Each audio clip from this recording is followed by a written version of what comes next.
Hello दोस्तों, आपका स्वागत है हमारे यूट्यूब चैनल वे फार्मेसी में। आज हम बात करेंगे कार्डियोवास्कुलर डिसीज़ में लास्ट डिसीज के बारे में, एथेरोस्क्लेरोसिस एंड आर्टेरियोस्क्लेरोसिस। इसको जानने से पहले जाने कि जब भी हम पैथोफिजियोलॉजी में किसी डिसीज़ के बारे में पढ़ेंगे तो उसमें हमको जो है उसके इटियोलॉजी के बारे में, पैथोजेनेसिस के बारे में, सिंग एंड सिम्टम और उसके कॉम्प्लिकेशंस के बारे में ही सिर्फ पढ़ना, ये सिलेबस के अकॉर्डिंग है। अगर हम इसमें जो इसके डायग्नोसिस और ट्रीटमेंट के बारे में जानकारी देंगे वो सिर्फ आपकी जानकारी के लिए है। आइए देखते हैं कि एथेरोस्क्लेरोसिस किसे कहते हैं। देखें, एथेरोस्क्लेरोसिस मीन एथेरोस्क्लेरोसिस का क्या अर्थ है। Buildup of fatty plaque in the coronary artery. जब कोरोनरी आर्टरी में जो फैटी प्लाक का बिल्डअप यानी निर्माण होता है तो उस कंडीशन को हम लोग जो है एथेरोस्क्लेरोसिस कहते हैं। प्लाक का मतलब होता है परत। आइए देखते हैं कि आर्टेरियोस्क्लेरोसिस किसे कहते हैं। देखें, ये कंडीशन मतलब एक ऐसी दशा इन विच में the artery lose their elasticity. Artery जो होती है अपनी इलासिटी को क्या कर देती है, लूज कर देती है यानी खो देती है। एंड आर्टरी वाल थिकेंस। आर्टरी की जो वाल होती है वो थिकेंस यानी मोटी हो जाती है। इस शब्द को आर्टेरियोस्क्लेरोसिस कहते हैं। हम बात करेंगे इनके रिलेशनशिप के बारे में। रिलेशनशिप का मतलब एथेरोस्क्लेरोसिस और आर्टेरियोस्क्लेरोसिस शब्द के बीच क्या रिलेशन होता है, आइए देखते हैं। आल एथेरोस्क्लेरोसिस आर्टेरियोस्क्लेरोसिस, सभी एथेरोस्क्लेरोसिस जो होती हैं वो आर्टेरियोस्क्लेरोसिस होती हैं, बट लेकिन not all arteriosclerosis is atherosclerosis. लेकिन सभी जो होती हैं आर्टेरियोस्क्लेरोसिस जो होती हैं वो एथेरोस्क्लेरोसिस नहीं होती हैं। अगर हम बात करें कि एथेरोस्क्लेरोसिस एंड आर्टेरियोस्क्लेरोसिस के इटियोलॉजी, पैथोजेनेसिस, सिंग एंड सिम्पटम, कॉम्प्लिकेशन, तो ये दोनों का ही सेम होता है। अब हम जो है इसके इटियोलॉजी के बारे में बात करेंगे, यानी कि स्टडी ऑफ फैक्टर, यानी कि वो कौन से ऐसे फैक्टर होते हैं जो काजिंग ए डिसीज का कारण बनते हैं। फर्स्ट की अगर हम बात करें, स्मोकिंग या टोबैको। देखें इसमें केमिकल फ्राम स्मोकिंग। स्मोकिंग से जो केमिकल जो है रिलीज होता है, डैमेज द एंडोथीलियम। वो आर्टरी के जो एंडोथीलियम होता है उसको क्या कर देता है, डैमेज करता है। प्रमोट इन्फ्लामेशन, और इन्फ्लामेशन को जो है प्रमोट करता है यानी कि बढ़ाता है। And speed of plaque growth, और जो है प्लाक के ग्रोथ की स्पीड को क्या कर देता है, बढ़ा देता है। अगले फैक्टर्स के बारे में बात करेंगे। हाई ब्लड प्रेशर, इसमें देखेंगे persistent high blood pressure damage the artery lining. लगातार जो हाई ब्लड प्रेशर जो बना रहता है वो आर्टरी की लाइनिंग को क्या कर देता है, डैमेज कर देता है। नेक्स्ट की अगर हम बात करते हैं फैक्टर की, ये है डायबिटीज़, क्रोनिक इन्फ्लामेशन यानी पुरानी सूजन। नेक्स्ट है obesity, lack of physical activity. अगर अगले की बात करें कि age, risk increase with age, यानी कि ये रिस्क जो होता है एज के साथ बढ़ता चला जाता है। हम बात करेंगे पैथोजेनेसिस के बारे में। पैथोजेनेसिस का मतलब होता है रोग जनन की प्रक्रिया। ऐसे कौन से पैथोफिजियोलॉजिकल फैक्टर होते हैं जो एथेरोस्क्लेरोसिस एंड आर्टेरियोस्क्लेरोसिस को जन्म देते हैं। देखें, hypertension, smoking, high cholesterol level. आइए इनके बारे में देखते हैं ये कैसे जो है एथेरोस्क्लेरोसिस और आर्टेरियोस्क्लेरोसिस को जन्म देते हैं। देखेंगे, इंडोथीलियल डिसफंक्शन, जो कोरोनरी आर्टरी के इंडोथीलियल होता है उसको डिसफंक्शन, उसके कार्य करने की क्षमता को जो है कम कर देते हैं। कैसे, देखें, triggered by the risk factor like smoking, hypertension, high cholesterol level, high blood sugar.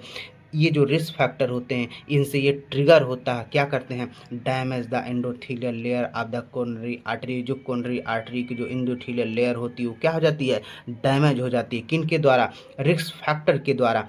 आगे देखें, द डैमेज लाइनिंग बीकेम, जो डैमेज हुई होती है लाइनिंग किसकी, कोरोनरी आर्टरी की, लीक यानी कि वो लीक हो जाती है, यानी कि उसमें छोटे छोटे छिद्र हो जाते हैं। एंड स्टिकी, और वो चिपचिपी हो जाती है। जो एलोइंग मतलब जो अनुमति दे देती है lipid to enter the vessel wall, जिसके कारण जो लिपिड जो होती है वेसल वाल के अंदर क्या हो जाती है, वो इंटर कर जाती है। हम जो है अगले स्टेप्स के बारे में बात करेंगे। जब लिपिड जो है वेसल वाल्स के अंदर इंटर कर जाती है तब क्या होता है। देखें, lipid accumulation and oxidation, lipid का एक्यूमुलेशन और उसका ऑक्सीडेशन होता है। इसमें देखें क्या होता है। वंस, एक बार the protective barrier is breached, जब एक बार जो प्रोटेक्टिव बैरियर होता है वो ब्रिज यानी कि टूट जाता है, एलडीएल, जिसके कारण low density lipoprotein seep into the vessel wall, जिसके कारण जो लो डेंसिटी की जो प्रोटीन होती है वो बेसल वाल के अंदर चली जाती है। दीज माने ये लिपिड बीकेम, आगे ट्रैप्ड एंड अंडरगो ऑक्सीडेशन, आगे जो होती है इस लिपिड को जो है पकड़ लिया जाता है और उसका जो है ऑक्सीडेशन हो जाता है। द बॉडी व्यूज, तब बॉडी जो है इसको देखती है। दिस ऑक्सीडाइज लिपिड, जो ऑक्सीडाइज जो लिपिड है बॉडी उसको देखती है एज ए फॉरिजन इन्वेडर, यानी एक बाहरी दुश्मन की तरह उसको जो है हमारी बॉडी देखती है। अगले स्टेप से बात करते हैं। आगे देखें इसमें क्या होता है। Inflammation and foam cell formation, आइए देखें इसमें क्या होता है। White blood cell called monocyte, white blood cell को हम लोग जो है मोनोसाइट करते हैं। Are recruited to this site, ये उस जगह पहुंचने लगती हैं जहां फैट की एंट्री हुई होती है। Monocyte turn into the macrophage, जो मोनोसाइट होती है मैक्रोफेज में बदल जाती है। And begin to eat the oxidized LDL, और ये जो है ऑक्सीडाइज जो एल्डियर होता है उसको खाना शुरू कर देती है। व्हेन, जब ए मैक्रोफेज ईट टू मच कोलेस्ट्रॉल यानी फैट, जब एक मैक्रोफेज बहुत अधिक मात्रा में कोलेस्ट्रॉल को खा लेती है, इट बीकेम फ्लोटेड, तब ये आगे जो है कैसी हो जाती है, फ्लोटेड यानी फूल जाती है। एंड टेक्स आने फोमी अपीयर, और ये एक फोमी की तरह दिखाई देती है अंडर ए माइक्रोस्कोप यानी कि माइक्रोस्कोप के अंदर। दीज आर कॉल्ड, हम इसको जो है फोम सेल्स कहते हैं। ये कलेक्शन ऑफ दिस सेल, ये कलेक्शन ऑफ दिस सेल माने ये सेल का जब कलेक्शन है जब ये इकट्ठा होने लगती हैं, क्रिएट माने बनाती हैं फैटी स्ट्रिक यानी फैटी स्ट्रिक्स बनाती हैं।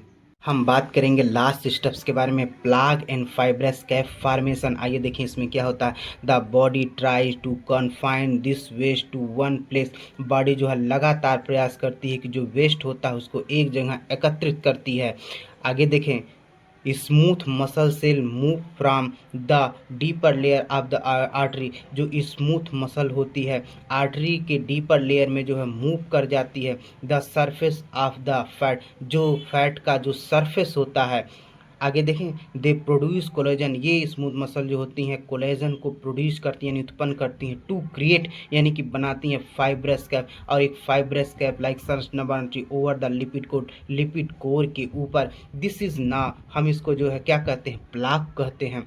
एज द प्लाक ग्रो, जैसे ही प्लाक जो है ग्रो करने लगता है, यानी कि प्लाक का मतलब होता है फैट परत, परत वो किसकी परत, फैट की।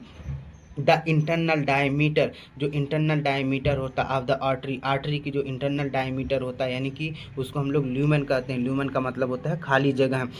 नैरो, उसको जो है नैरो यानी कि उसको सकरी कर देती है, जिस कारण जो है रिस्ट्रिक्टिंग ब्लड फ्लो, जिस कारण ब्लड का फ्लो जो होता है रिस्ट्रिक्ट यानी कि रुकने लगता है यानी रुक जाता है। बात करेंगे अब इसके सिंग एंड सिम्टम्स के बारे में, यानी कि जब एथेरोस्क्लेरोसिस और आर्टेरियोस्क्लेरोसिस होता है तो हमको कौन से लक्षण दिखाई पड़ते हैं। First, chest pain. Second, shortness of breath यानी सांस का फूलना। हाइपरटेंशन यानी बीपी का, ब्लड प्रेशर का बढ़ जाना। किडनी फेल्योर यानी किडनी का काम जो काम करती है वो बंद हो जाए यानी फेल हो जाए। नेक्स्ट, सडन वीकनेस यानी अचानक से कमजोरी महसूस होना। विजन लूज इन वन आई, एक आंख से जो है कम दिखाई देना। पेन व्हेन वॉकिंग, जब हम टहलते हैं हमको जो है पेन का अनुभव होता है।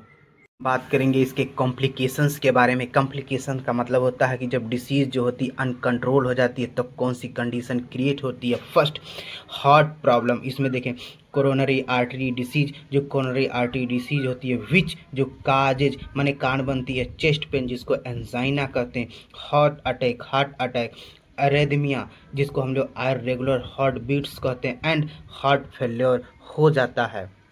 हम नेक्स्ट की बात करते हैं कॉम्प्लिकेशंस के। ब्रेन कंडीशन, इसमें देखें ब्रेन कंडीशन क्या होता है। कैरोटिड आर्टरी डिसीज, जब कैरोटिड आर्टरी डिसीज होती है कैन काज कारण बनती है स्ट्रोक यानी स्ट्रोक की। ओआर ट्रांजिएंट इक्सीमिया अटैक, ट्रांजिएंट का मतलब होता है कि कम समय के लिए जो इक्सीमिया हो। व्हेन, जब blood flow to the brain is blocked, जब ब्लड फ्लो जो होता है ब्रेन को क्या हो जाता है, ब्लॉक्ड हो जाता है। अगले कॉम्प्लिकेशंस के बारे में बात करते हैं। Peripheral artery disease. पेरीफेरल का मतलब होता है जो चारों तरफ आर्टरी होती है, उनको हम पेरीफेरल वर्ड से यूज करते हैं। देखें, reduce blood flow to the limb. जब लिम्फ यानी हाथ पैर में जो ब्लड का जो फ्लो होता है वो कम हो जाए, पार्टिकुलरली माने विशेषता लेग में यानी कि पैर में, काजिंग माने कारण बनता है पेन दर्द का। इन सेवर केस यानी गंभीर केस में बात करें तो गैंग्रीन हो जाता है। हम अपने पिछले वीडियो में फर्स्ट यूनिट में जो है गैंग्रीन्स के बारे में बात किए हैं। हम इसके लास्ट कॉम्प्लिकेशंस के बारे में देखते हैं। क्रोनिक किडनी डिसीज, आइए देखें, जिसको CKD कहते हैं। Plaque buildup in the renal artery. जब प्लाग का जो है रीनल आर्टरी में जो है निर्माण होने लगता है, तब क्या होता है, रिस्ट्रिक्टिव ब्लड फ्लो, जिसके कारण ब्लड फ्लो क्या हो जाता है, रुक जाता है टू द किडनी, किडनी को, लीडिंग आगे टू किडनी डैमेज, जिसके कारण जो है किडनी क्या हो जाती है, डैमेज हो जाती है।